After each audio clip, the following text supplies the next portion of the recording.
वेद, पुराण, शास्त्र, स्मृति, मीमांसा और तंत्र शास्त्रों में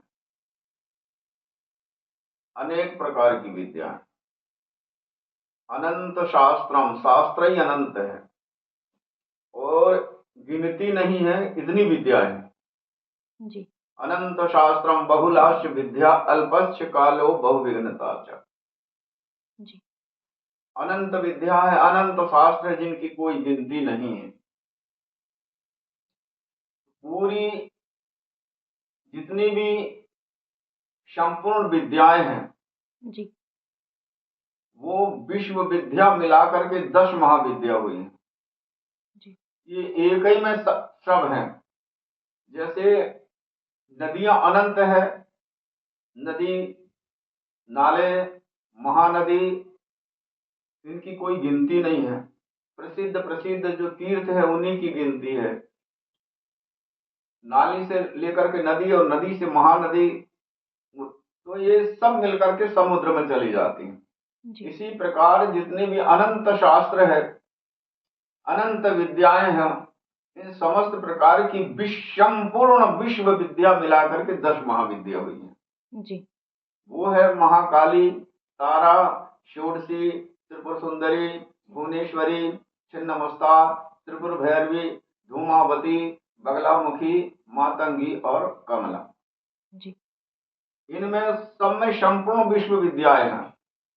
ये भगवान शंकर की शक्ति हैं। जी। इसलिए भगवान शिव को शक्तिमान कहते हैं। ब्रह्मा जी, विष्णु जी और अन्य देवता हैं जे शक्तिमान नहीं है, जे स्त्रीमान है। जी। सृष्टि रचने के लिए भगवान शंकर ने ब्रह्मा जी को उसी में से यह शक्ति दिया है। सृष्टि का पालन करने के लिए भगवान विष्णु को श्री विद्या दिया है। ऐसे भगवान शंकर की ही कृपा से 33 कोटि जो देवता लोग हैं उन सबको अलग अलग शक्ति प्रदान किए हैं वो भगवान शंकर में, क्योंकि भगवान शंकर कल्पांतकारी है। जी।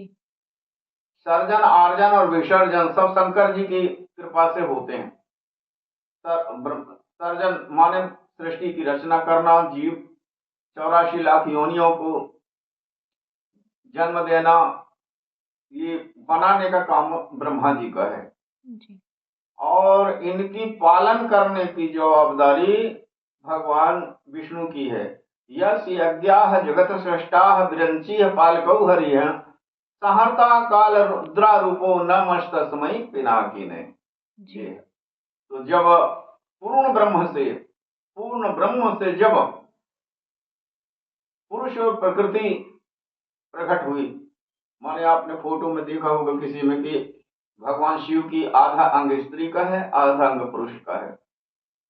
उनमें से फिर प्रकृति अलग निकल गई और पुरुष अलग निकल गए। उन्हीं पुरुष से ब्रह्मा विष्णु शंकर की निर्माण होते हैं। शिव शक्ति अलग है और वहीं से महाकाली, महालक्ष्मी, महासरस्वती, ये तीनों महाशक्तियां पैदा होती हैं। लेकिन पूर्ण ब्रह्म की शक्ति है। तो ये 10 महाविद्या जो होती हैं सब कामनाओं की पूर्ति करती हैं। जितनी भी मनुष्य को जीवन में उपलब्धि है, दुर्भाग्यशाली को भी सौभाग्यशाली बना देते हैं, पुत्रहीन को भी पुत्रवान बना देते हैं, धनहीन को भी धनवान बना देते हैं। शत्रुओं से विजय, रण क्षेत्र में विजय प्राप्त करना है। जो याम याम चिंतते कामम ताम तम प्राप्नोति निश्चितम।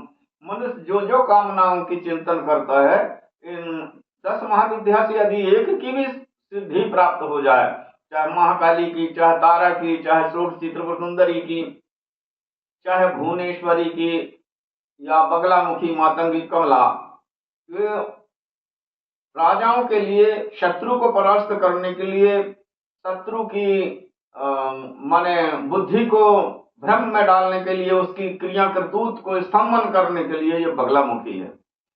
लक्ष्मी प्राप्ति के लिए श्रेष्ठ सबसे त्रिपुर सुंदरी और कमला की साधना है। और काली में तो सब ही है। और तारा त्रिगुणात्मिका है। काली जी शून्य है। जैसे अंधेरी रात में कुछ दिखाई नहीं देता, कुछ नहीं है, इसी प्रकार काली शून्य है और काली काली है, काली माने ब्लैक माने काला, और वहीं से फिर महाकाल की शक्ति प्रकट होती है। तो वे ही पुरुष प्रकृति है, महाकाल और महाकाली। दूसरे में जाते हैं तो महाकाली की जो शक्ति है वो भगवान महाकाल है, महाकाल की शक्ति है वो महाकाली है। इसके बाद में दूसरी महाविद्या आती है तारा। तो तारा के 3 रूप होते हैं, एक जटा, नील सरस्वती और विद्यारागी। इन 3 रूपों की साधना होती है।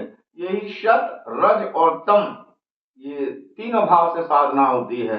ये गुणातीत भी है, त्रिगुणात्मिका भी है। ये निर्गुण निराकार भी है, सगुण साकार भी है।